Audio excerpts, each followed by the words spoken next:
Bonjour à tous, donc je me présente, je m'appelle Asma Oudina et je suis l'auteur du blog architecte-de-l'infinance.com qui est un blog qui parle de finance, de zakat, de commerce, le tout en conformité avec le droit musulman. Aujourd'hui, nous allons terminer notre cours de marketing qui portait sur les politiques de prix et sur les différentes stratégies de prix qui existent et qu'on apprend dans des cours de commerce. Donc, nous avions vu la stratégie d'écrémage dans un premier chapitre. Ensuite, nous avions vu la stratégie de pénétration de marché. Et aujourd'hui, nous allons voir ce que c'est que la stratégie d'alignement. Alors, qu'est-ce que c'est que la stratégie d'alignement? Donc, le but de la stratégie d'alignement, c'est de fixer ses prix à un niveau comparable au prix moyen du marché. Donc, c'est-à-dire qu'on va essayer de fixer, de s'aligner à ce que fait le marché en termes de prix. Alors, ça ne va pas concerner tous les produits qui existent. Ça va concerner notamment les produits alimentaires. Par exemple, on va essayer de vendre des tomates avec des prix équivalents, des bananes, etc., etc. Parce que tout simplement, si je vends une banane qui est trop chère, les gens vont forcément aller acheter la banane qui est moins chère et les gens vont estimer que ça reste des bananes. Donc, les produits alimentaires vont utiliser cette stratégie.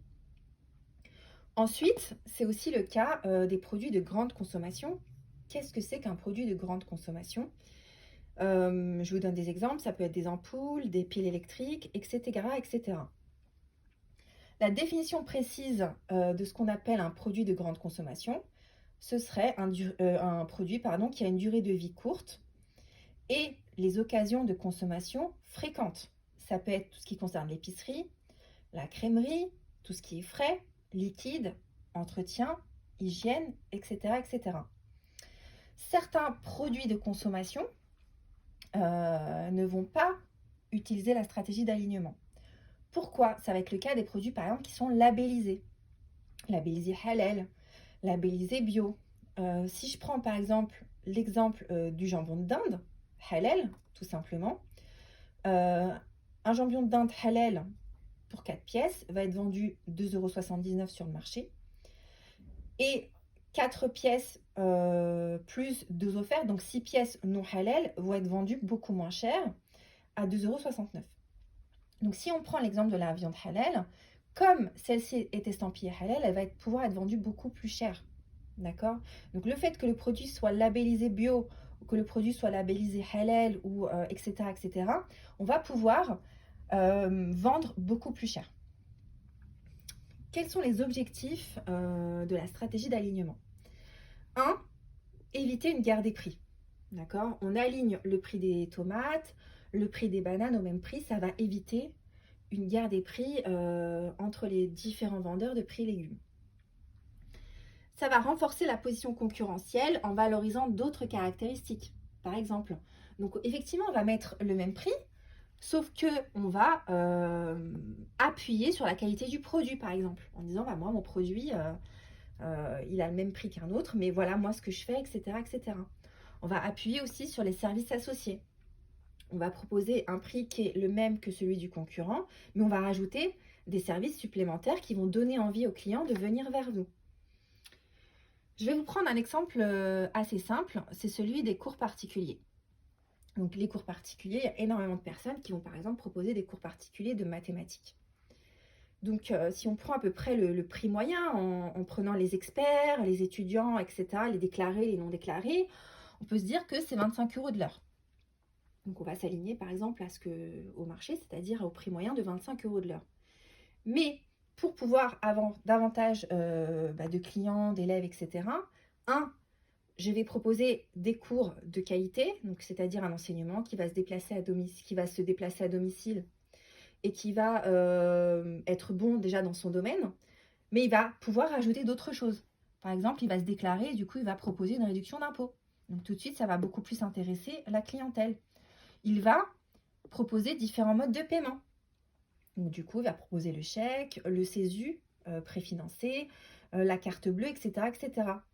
Donc, il va pouvoir proposer des services complémentaires, supplémentaires, et du coup, ça va attirer la clientèle. Plutôt que quelqu'un qui propose un cours à 25 € de l'heure, non déclaré, pas d'avantage fiscal, etc., etc. Ça, c'est l'exemple d'une stratégie d'alignement. Ce qu'il faut savoir, c'est que la stratégie d'alignement, elle est valable uniquement pour les produits qui sont arrivés à maturité. Donc, c'est des produits qui sont matures, qui ont déjà fait leurs preuves sur leur marché. Et ce n'est pas un produit qui est nouveau, qui est en phase de test, qui n'existait pas auparavant. Donc, la stratégie d'alignement, donc ce qu'on retient, c'est qu'elle est faite uniquement pour les produits qui sont arrivés à maturité.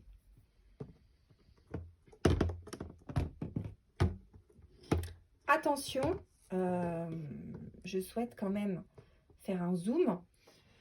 La stratégie d'alignement est différente de ce qu'on appelle l'entente. L'entente, c'est quelque chose qui est anticoncurrentiel, c'est quelque chose qui est interdit par la loi de 2001. Qu'est-ce que c'est que l'entente? C'est un accord ou une action concertée qui a pour objet ou peut avoir pour effet d'empêcher, de restreindre ou de fausser le jeu de la concurrence, et c'est prohibé par le code de commerce depuis la loi de 2001. Donc, on a le droit de s'aligner sur les prix de marché, j'ai le droit de m'aligner sur ce que fait un concurrent, mais en revanche, je n'ai pas le droit d'appeler mon concurrent pour lui demander qu'on se mette d'accord sur les prix. Ça, c'est anticoncurrentiel. Du coup, on va empêcher d'autres acteurs de rentrer sur le marché. Je vais vous prendre un exemple qui est très connu, l'exemple des opérateurs de téléphonie qui sont SFR, Bouygues et Orange, qui étaient leaders sur le marché. Avant que Free arrive, ils étaient leaders sur le marché. Sauf qu'ils ont écopé d'une amende de record de 534 millions d'euros le 1er décembre 2005 parce qu'ils ont été condamnés pour entente. Donc ils s'appelaient en fait et ils se mettaient d'accord sur des prix relativement élevés. Avant que Free pénètre le marché, effectivement, le consommateur était obligé d'avoir un forfait avec un engagement de 12 ou 24 mois, avec des prix qui étaient relativement élevés. Donc c'était à l'encontre, si vous voulez, des intérêts du consommateur. Donc, ils ont écopé le 1er décembre 2005 devant le tribunal d'une amende record de 534 millions d'euros.